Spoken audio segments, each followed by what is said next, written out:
आज हम बात करने वाले हैं 1975 की एक ऐसी क्लासिक फिल्म के बारे में जिसका नाम है one flu over the cuckoos nest. तो चलिए इस फिल्म की दुनिया में थोड़ा और गहरे उतरते हैं और समझने की कोशिश करते हैं कि आखिर इसे सिनेमा की एक महान कृति क्यों माना जाता है। तो शुरुआत ही करते हैं इस फिल्म की साख से। इसे अब तक की सबसे महान अमेरिकन फिल्मों में से एक का दर्जा दिया गया है। अब ये कोई छोटी मोटी बात तो है नहीं।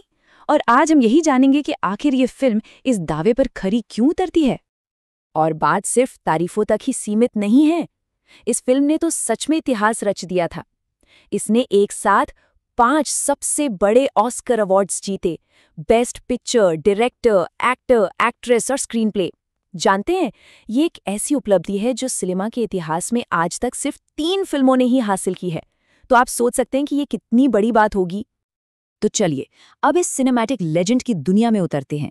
देखते हैं कि कहानी का माहौल कैसा है और क्या चीज़ इसे इतना असरदार और यादगार बना देती है।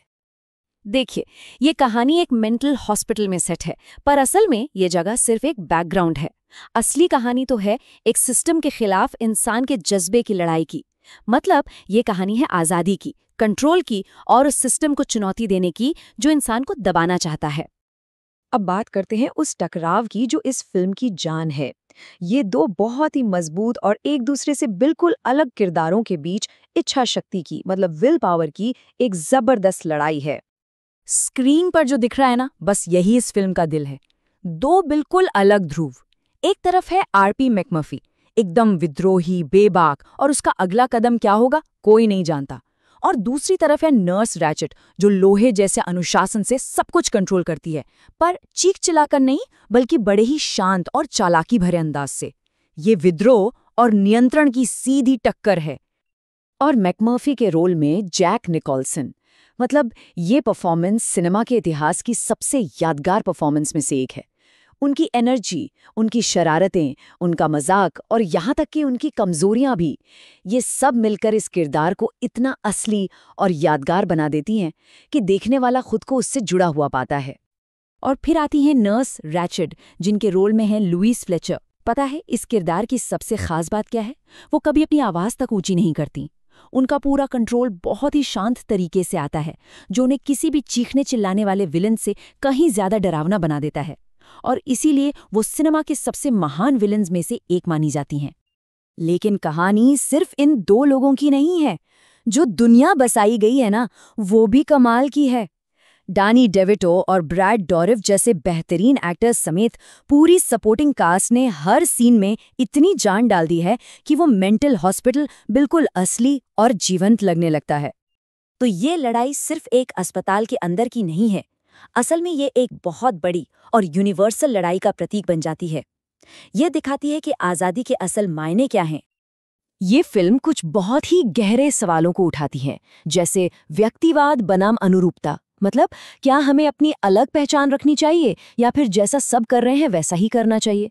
इसमें पावर और कंट्रोल का खेल दिखाया गया है। मेंटल हेल्थ के इलाज के तरीकों पर सवाल उठाए गए हैं और ये भी दिखाया गया है कि बड़े बड़े संस्थानों के अंदर इंसानियत कैसे जिंदा रहती है या मर जाती है।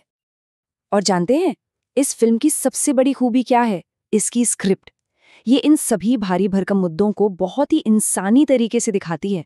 इसमें इमोशंस हैं और यहाँ तक कि गहरा ह्यूमर भी है। मतलब हंसी और दुख के बीच का जो बैलेंस है ना, वो बस कमाल का है। और यही चीज़ इसे और भी ज़्यादा असरदार बनाती है।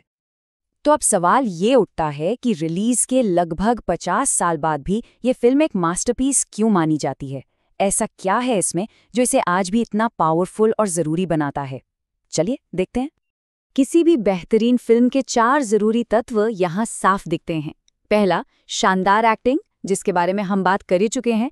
दूसरा, बिल्कुल रॉ और रियल डायरेक्शन। तीसरा, इमोशनली बहुत ही पावरफुल कहानी कहने का तरीका। और चौथा, एक ऐसा अंत जो दिमाग पर एक गहरी छाप छोड़ जाता है। और इन्हीं सब वजहों से ये फिल्म आज भी उतनी ही रेलेवेंट है। देखिए, ज़माना बदल गया है, लेकिन इसके उठाए हुए सवाल, सिस्टम के खिलाफ एक इंसान का संघर्ष, कंट्रोल और आज़ादी की लड़ाई, ये सब आज भी हमारे समाज में मौजूद हैं। पूरी फिल्म का निचोड़ शायद इस एक लाइन में है। विद्रोह, आज़ादी और सम्मान के लिए जो लड़ाई इसमें दिखाई गई है, वो दशकों बाद भी सीधे दिल पर असर करती है। ये एक ऐसी भावना है जो कभी पुरानी नहीं होती और हर पीढ़ी को अपनी सी लगती है। और आखिर में ये फिल्म हमारे जहन में एक बहुत ही गहरा और शायद थोड़ा बेचैन करने वाला सवाल छोड़ जाती है। सम्मान की असली कीमत क्या है? ये एक ऐसा सवाल है जो फिल्म खत्म होने के बहुत देर बाद तक सोचने पर मजबूर करता है।